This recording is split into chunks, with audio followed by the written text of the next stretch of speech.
Hello, hello, hello. This is Tom from Tom and Ruth Philippine Adventures. Guess what's different? Look at me, and I guarantee you guys won't be able to tell the difference in me. If you do, let me know.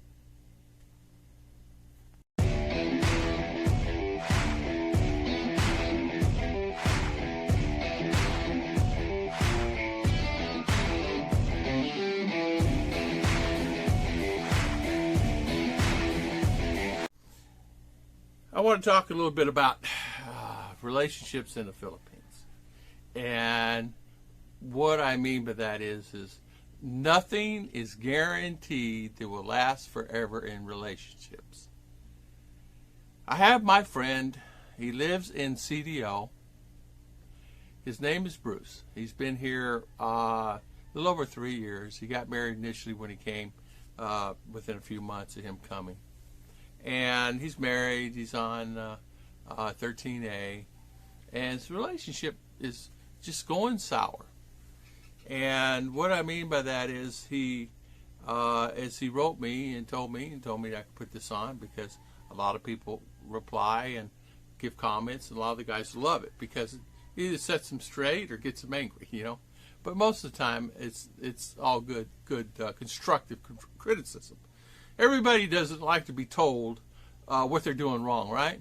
But sometimes someone needs to tell someone, even they're 60 or 70 years old, set them straight on that, especially another man or woman.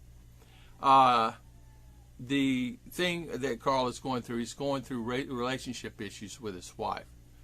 And the reason why he's going through relationship issues is it seems that they've kind of grown apart, and he can't really figure out what caused it. So, and what he's telling me is this: they get up, they have a good time, they have a coffee together, but they really don't have that gelling personality together. She seems unhappy all the time, and he's confronted her about her unhappiness. He said, "Why are you unhappy? Why we've been together?"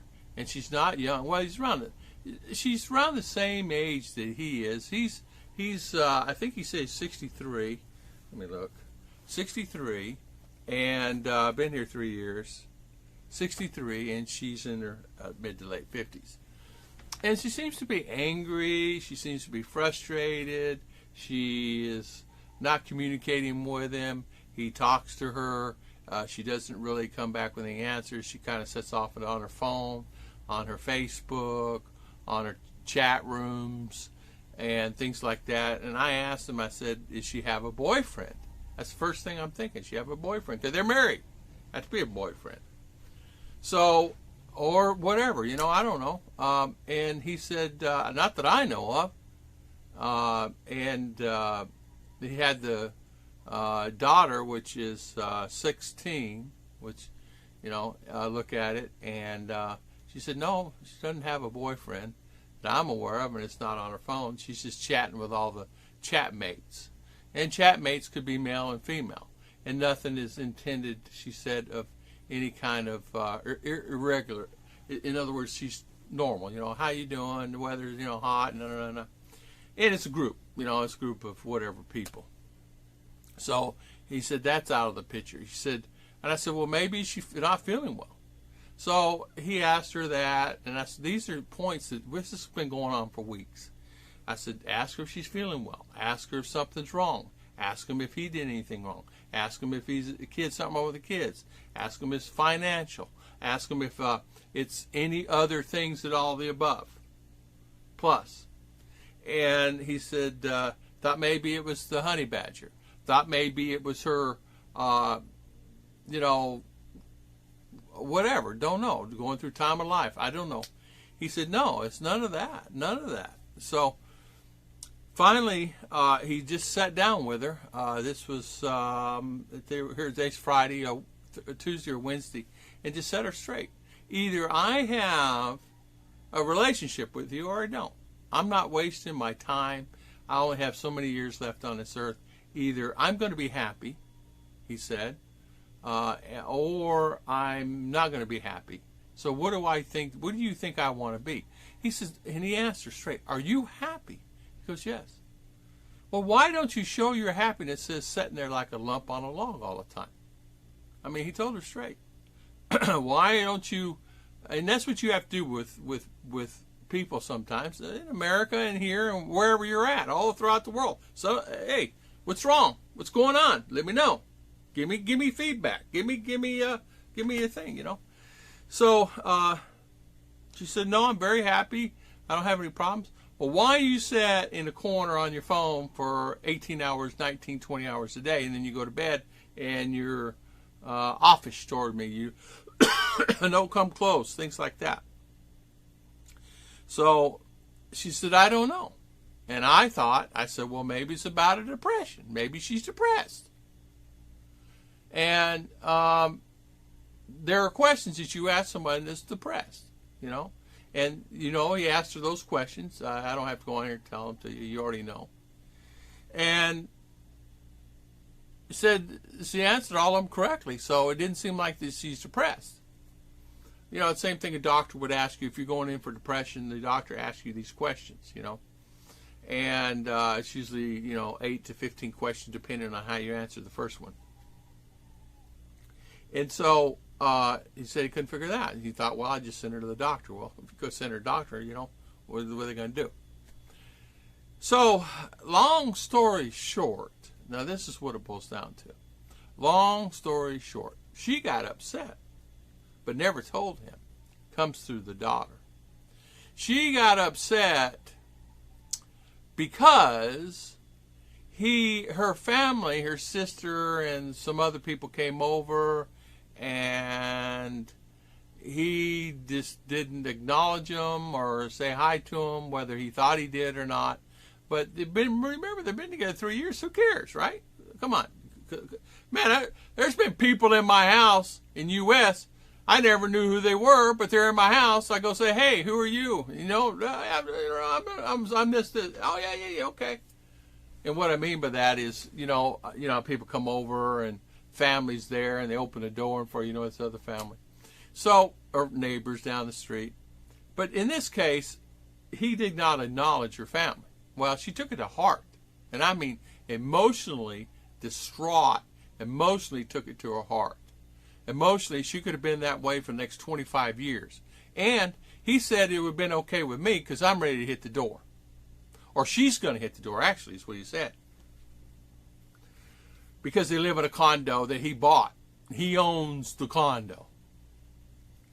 And him and the 16-year-old daughter and his wife live there comfortably. Very comfortably, he said. So the thing of it is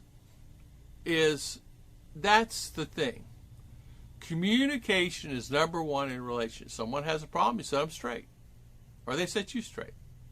But the problem is it's like anything else. It's respect. A lot of Filipino will give you respect no matter what. All men want in life is respect. Women don't actually have to have the respect, but they have to have the acknowledgement, the tenderness, and the care. And I guess he missed it that day. Well, for her to hold a grudge for a long time, for weeks and weeks, and this has been going on, and for her to hold that grudge is really quite interesting to me. Why someone to hold a grudge over something as simple as that? And he asked her, he said, well, did they complain? Did they say, oh, he's too proud, he don't say hi to me? Did they say anything?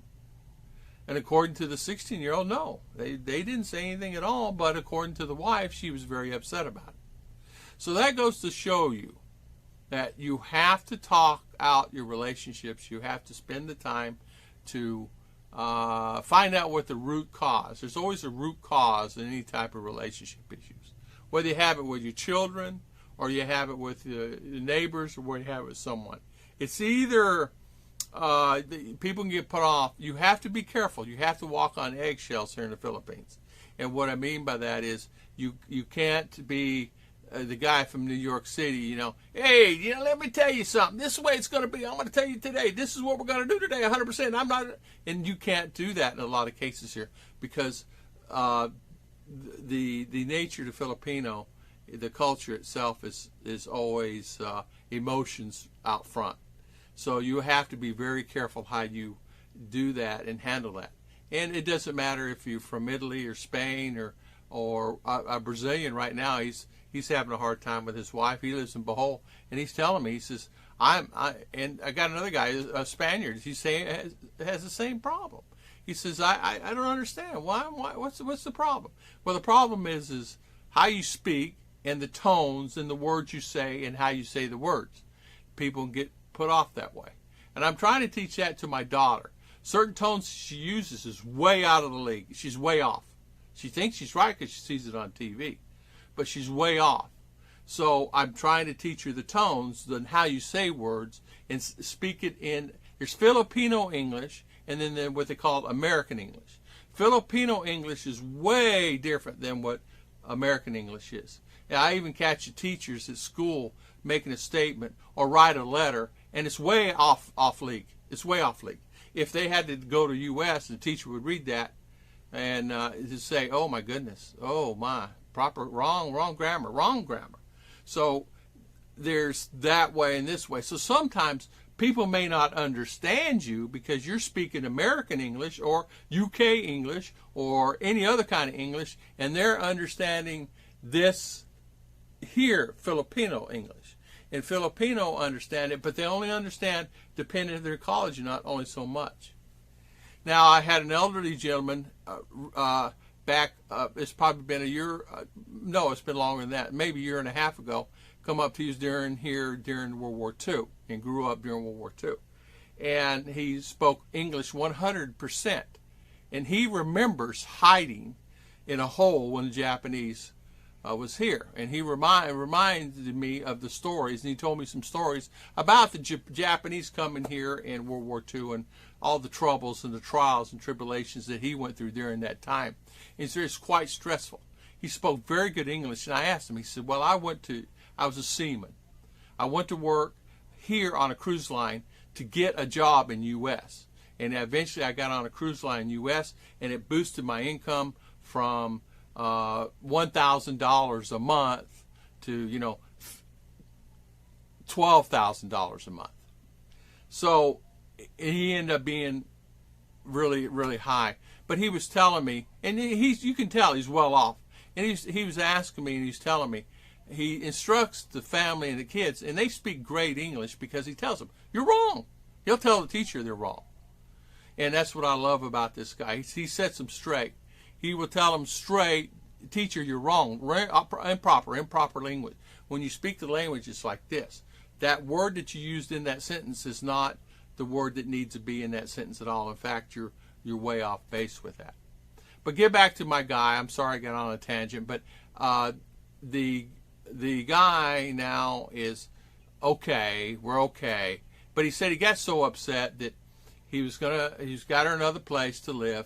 He was really upset. He got her another place to live and says, I'm not going to put up with it. It's straight up, not going to put up with it. Well, as you know, us Americans, we're like that. We ain't going to put up with it, no matter what. So it's just the nature of who we are. We ain't going to, because you know what? Why should we?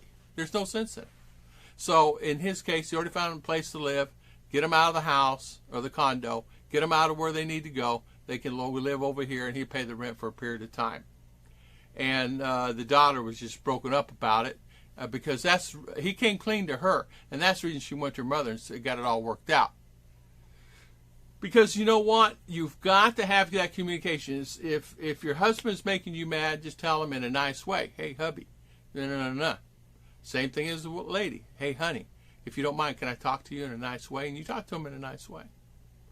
That is something that is hard that I'm finding that people that are married now are dealing with. Americans are really having a hard time. Not just Americans. I got a friend, a couple Australians. Like I said, a Brazilian, a Spaniard. I got a guy from Italy who's having a problem. And many guys that are here in the U.S. And they're just the problems like this email. I got 3 today this morning that was really like they're leaving. They're leaving their wives. They're staying here, but they're leaving their wives because of the conflict that they're having. Because the women are not, they're too etched into the gadgets here. And thank goodness Ruth is who the person she is, because I can, talk to her and this, that, and other, and we can get along, and she doesn't hold that. Now, in the beginning, when I first came here, it was hard adjustment for her and me both for that, to go through that. But now, as time goes on, it's actually been a lot better than it was when I first got here, because there was a little conflict there, because she didn't understand what I meant, I didn't understand what she meant, and then there was that, instead of just sitting there and talking it out. So I say the first 3 months we did that, and it worked out fine, and it's been working out fine ever since.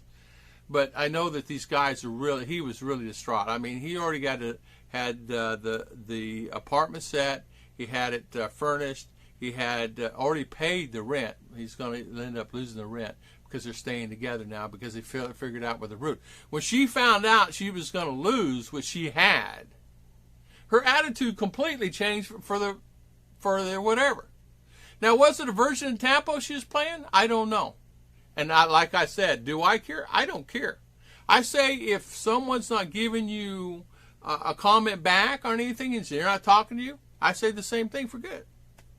I say if they're talking back and they're communicating to you and you're not listening and you're not paying attention to what they're saying, well, it's on you. But if someone is not talking back and giving you the information you need, I can understand that. So sorry I've been rambling on now for 16 minutes, but I just had to tell this story. It's a really interesting story, and it really will wake you up in things if you just listen to the whole story. God bless everybody, and I want to thank everybody for watching, and thank you so much for spending your valuable time with me. If you notice anything different?